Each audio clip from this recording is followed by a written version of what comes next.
a video where we're talking about why dogs might approach the things that make them uncomfortable.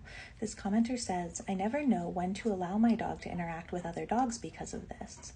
When he doesn't bark from a distance, I think he wants to say hello to the other dog and then he snaps. And I think this is something that can be confusing for a lot of folks because we see one set of body language and behavior at a distance or with some dogs, and then we see what feels like a totally contradictory type of body language and behavior when they actually meet.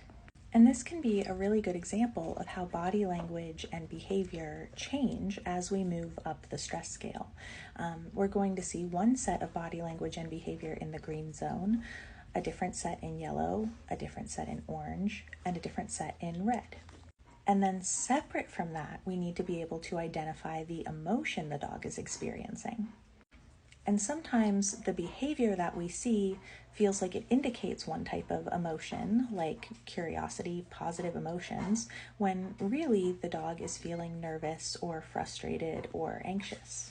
Generally speaking, body language that is soft, fluid, loose, wiggly without being fast and frantic, curvy without being hesitant, tends to be more indicative of the green zone and of positive emotions.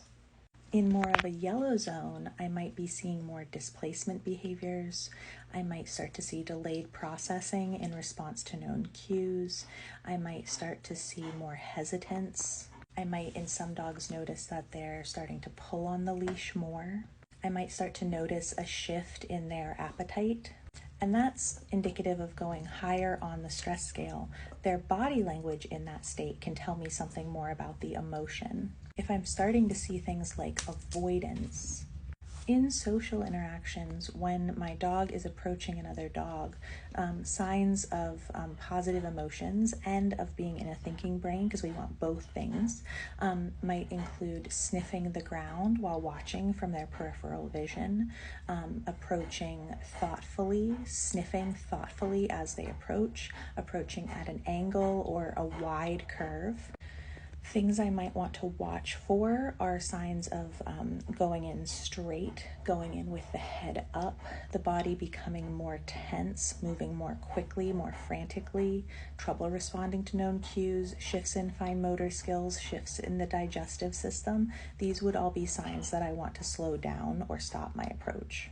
I generally don't recommend on-leash greetings, especially with dogs that we're not already in a relationship with. Neighborhoods just generally aren't a space that allows for appropriate movement and social interaction, appropriate ebb and flow. And if I don't know anything about the other dog, then I'm depending on the human's ability to appropriately interpret their dog's body language and behavior, which, as we've discussed, can be very challenging. I would definitely say, when in doubt, don't meet. In our Google document of resources, we do have some helpful videos under dog-dog interactions that might be helpful.